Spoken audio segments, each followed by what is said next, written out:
Hey guys, just got a quick video here. Just wanted to give people some advice on what to do if they want to get into cybersecurity. So there's these red teaming sites, which is for people that want to get into pen testing. So we have hackthebox.com, which gives you these hacking labs where you can test an environment which is allowed to be hacked. So you're not just hacking some random business to test your skills.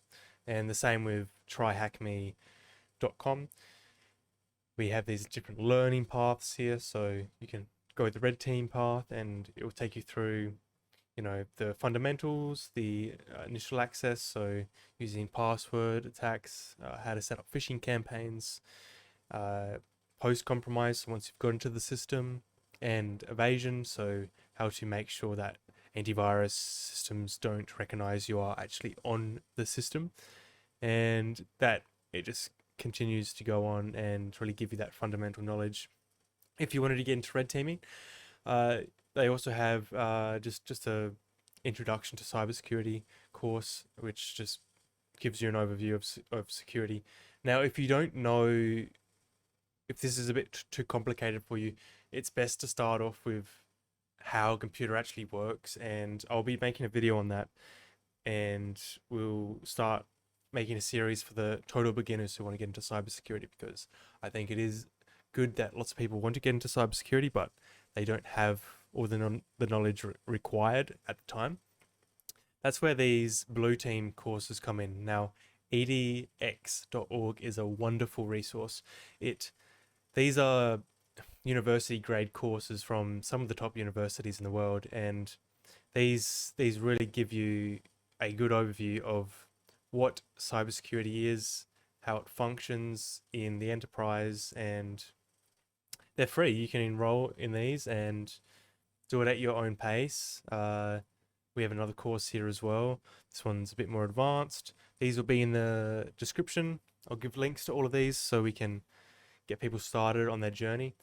But these really give you a fundamental knowledge on what to do in cybersecurity. Now, for your more advanced people, I would definitely recommend learning a programming language, especially Python, for example. I'll put the link to this in the description as well. This is a really good resource, learnpython.org. So just learning how to operate Python, because once you learn the basics, you can easily learn other languages as well, like C++, HTML, JavaScript, or your juicy good web dev stuff as well, if you want to get into that. So basically, what security analysts use Python for is to script things and to save time. So say you have emails coming into your sent inbox in Outlook, and you want to move them to a particular folder via the subject. Well, in Outlook doesn't have that functionality by default, but we can use a Python library to accomplish that very easily, and that just saves us time from manually moving emails to a folder that we need to, for example.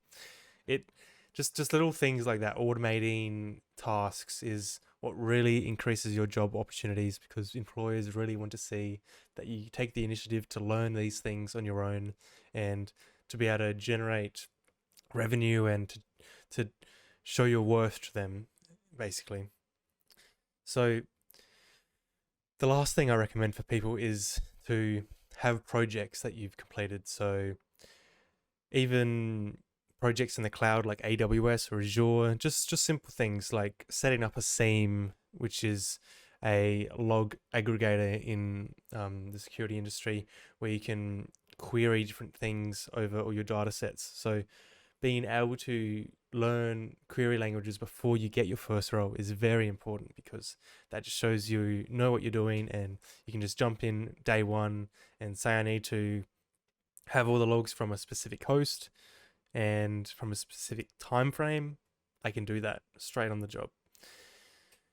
Another thing you can do is set up a VM, just a virtual machine in the cloud, just a Windows 10 host, and learn the correct ways to protect it, because if you don't know how to protect something, you're going to have a hard time in any instance, because if it's left unprotected, I mean, anyone can just have access to it, right? So don't leave unused ports open. Don't have standard username and password to connect. Have like an SSH key that you have to use. So it's much harder for someone to crack that, because a password, someone can just take that hash offline and just brute force it with something, with some like Kali tool or something like that. And just doing all these things and really just having the hands-on experience and how these things work in cloud platforms will really help you in your career, because I don't know any large to medium to large sized organization that isn't using either AWS, Google Cloud, or Azure. They're all using one big cloud platform. That all